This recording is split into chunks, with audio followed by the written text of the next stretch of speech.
अस्सलाम वालेकुम व्यूवर्स। तो ये दिन मेरे लिए बहुत ही ज़्यादा इंतहाई खुशी का और रिलैक्सेशन का डे था क्योंकि मेरे पेपर ख़त्म हो चुके थे और लास्ट पेपर की खुशी तो तकरीबन हर स्टूडेंट ही जानता।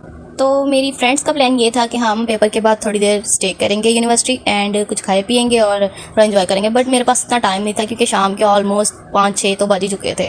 खैर मैं घर आई, घर आके मैंने अपनी पैकिंग स्टार्ट की क्योंकि आज की रात को ही हमने नारान कागान की सैर के लिए निकलना था।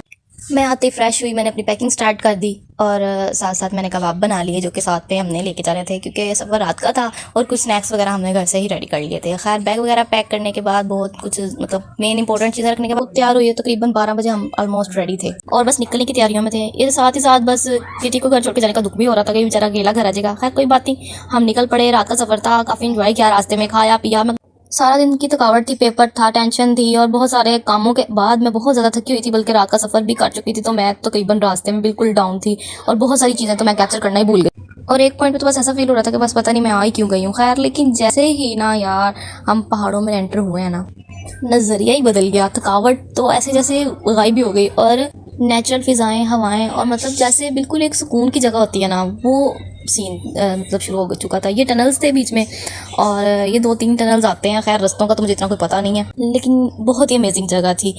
खैर हम तकरीबन शाम के 6 बजे पहुंच चुके थे अपने तकरीबन डेस्टिनेशन के इर्द गिर्द ही थे। हम कागान वैली पहुंच चुके थे और आगे हमने नारान में जाना था, जो कि फिर हमने ना एक दिन का बीच में डिले कर लिया। हमने पीछे ही स्टे कर लिया, कागान में हम रुक गए थे। इस जगह पे हम रुके थे, थोड़ी बहुत रिफ़्रेशमेंट वगैरह ली और ठंडी हवाएं थी और बहुत ही सुकून माहौल था। ये बर्फ़ थी जो कि नारान तकरीबन सारा साल बर्फ़ से ढका रहता है और लेकिन जब ये रास्ते खोलते हैं तो फिर ये सारी बर्फ़ जो है ना साइड्स पे कर देते हैं। तो ये अभी तक बर्फ़ यहाँ पे रुकी हुई थी। यहाँ पे जगह जगह पे लोगों ने इस तरह के स्टॉल्स और तकरीबन ढाबे वगैरह बनाए हुए थे और इन लोगों को तो रेफ्रिजरेटर की ज़रूरत ही नहीं है ना, और ये पानी ही इतना ठंडा है कि बस 5 सेकंड भी कोई मुस्तकिल इसमें खड़ा नहीं हो सकता। अब 2 दिन की थकावट के बाद ये सब कुछ देख के काफ़ी रिलैक्स हो गए थे, लेकिन यह है कि अब रात का टाइम होने वाला था और हम लोग अपने होटल में पहुंच गए। ये व्यू हमारे होटल के बाहर का था। अब हमारा कल का प्लान था कि हम झील सैफल मलूक जाएंगे, तो उसके लिए तो फिर हमें थोड़ा सा फ्रेश होने की ज़रूरत थी। हम फिर एक स्टॉप पीछे ही हमने स्टे किया। नेक्स्ट सुबह सुबह उठे और नाश्ता किया और नाश्ता करते साथ ही हम लोग अपने सैफल मलूक झील के लिए रवाना हुए। और ये जून का महीना था और बर्फ़ का ये हाल था। यहाँ पे इन्होंने रोड साफ़ किए हुए थे और साइडों पे ये काफ़ी ढेर था जो कि अब सुनने में आया था कि पिघल के आधे से भी ज़्यादा हो चुका है, यानी कि ये पूरा साल ये इलाका इतना बर्फ़ से कवर्ड रहता है। और ये सैफल मलूक के लिए अगले रास्ते पे जो है ना ये जीपें जाती हैं क्योंकि ये ना रास्ता बहुत ही ज़्यादा ख़राब है। लैंडस्लाइडिंग की वजह से ना तो ये रोड्स रहते नहीं हैं। सो खैर हम जब वहाँ पे पहुँचे तो वहाँ का मंजर क्या ही दिलकश था और क्या ही देखने वाली वहाँ पे बात थी।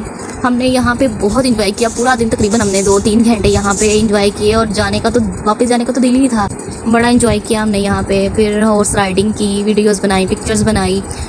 इन जगहों पे जाके वाकई अल्लाह ताला की कुदरत का पता चलता है और इंसान ज़हनी तौर पे किसी भी बात से डिप्रेशन से इंसान ऐसी जगहों पे जाके ना तो रिलैक्स हो जाता है कसम से। सो ये हम नारान में एक होटल में हमने स्टे किया। तकरीबन शाम के हमें 6-7 बज गए थे यहाँ पे आते आते और जैसे ही हम आए थोड़ी देर बाद ही ना हैवी वाली रेन स्टार्ट हो गई और जो है ना ये हमारे होटल के बाहर का व्यू था और यहाँ से बड़ा ही प्यारा मंजर था जो भी था ना। और थोड़ी देर बाद ही हेलिंग भी स्टार्ट हो गई थी। फिर खैर हमने खाना वगैरह खुद बनाया। यहाँ पे सबसे बड़ी एडवेंचरस जो बात थी वो हमने खुद खाना बनाया और हमने एंजॉय किया। फिर थोड़ी देर के बाद हम बाहर गए, जैसे ही मतलब बारिश वगैरह रुकी ना तो फिर हम बाहर गए, कॉफ़ी पी। ये हमारे होटल के बिल्कुल बाहर झील थी बड़ी प्यारी, तो वहाँ पे फिर हम खड़े होकर हमने थोड़ी देर एंजॉय किया। सर्दी वहाँ पे काफ़ी वैसे हो गई थी। तो ये सुबह का व्यू था और सबका प्लान ये बना कि हम जो है ना बाहर बैठ के झील के पास बैठ के तो 4-5 देसी तरीके से ना हम नाश्ता करेंगे। खैर हमने चाय खुद बनाई, ब्रेकफास्ट ऑर्डर किया और फिर हमने बैठ के यहाँ पे ब्रेकफास्ट किया। यहाँ पे हवा तो बहुत ठंडी थी मगर यहाँ पे जो है ना धूप बहुत ज़्यादा तेज़ थी बिकॉज सन बहुत ही ज़्यादा यहाँ पे करीब था। सो यहाँ से हमने चेकआउट किया और आगे हम झील लुलूसर के लिए रवाना हुए। और जो इसका रास्ता था ना बहुत ही मज़े का था। तकरीबन पूरे एरिया से अच्छा जो मुझे यहाँ पे लगा ना ये झील लुलूसर का रास्ता था और ना बहुत ही खूबसूरत जगह थी। इनफैक्ट हमें झील पे तो इतना कोई ख़ास मज़ा नहीं आया मगर जो है ना इसका रास्ता बड़ा ही कमाल का था। झील भी बहुत खूबसूरत थी मगर यहाँ पे ये था कि यहाँ पे हवा की जो स्पीड थी ना बहुत ही ज़्यादा तेज़ थी कि आंखें नहीं थी खुल रही और बहुत ही ज़्यादा तेज़ हवाएं चल रही थी। काफ़ी सर्दी हो चुकी थी और फिर हमने यहाँ से जो है ना यहाँ से तकरीबन 10 किलोमीटर आगे बाबूसर टॉप था, लेकिन वहाँ पे हम किसी वजह से जा नहीं सके। लेकिन खैर फिर यहाँ से हम जो है ना अपने वापसी का प्लान बनाया और वापसी के लिए रवाना हो गए। सो ये बहुत ही मज़े की और आई होप कि आप सब वहाँ पे विज़िट ज़रूर करें। जब भी कभी मौका मिले ना तो पहाड़ों के लिए निकल जाया करें। खैर यहाँ से निकलते निकलते हमें रात हो गई और फिर हमने मानसहरा जाके स्टे किया, वहाँ पे हमने खाना खाया और देन फिर हम अपने घर के लिए निकल गए और सुबह तकरीबन 8 बजे हम अपने घर थे। So thank you for watching. Video अच्छी लगी तो मेरे चैनल को सब्सक्राइब कर दीजिएगा। अल्लाह हाफिज़।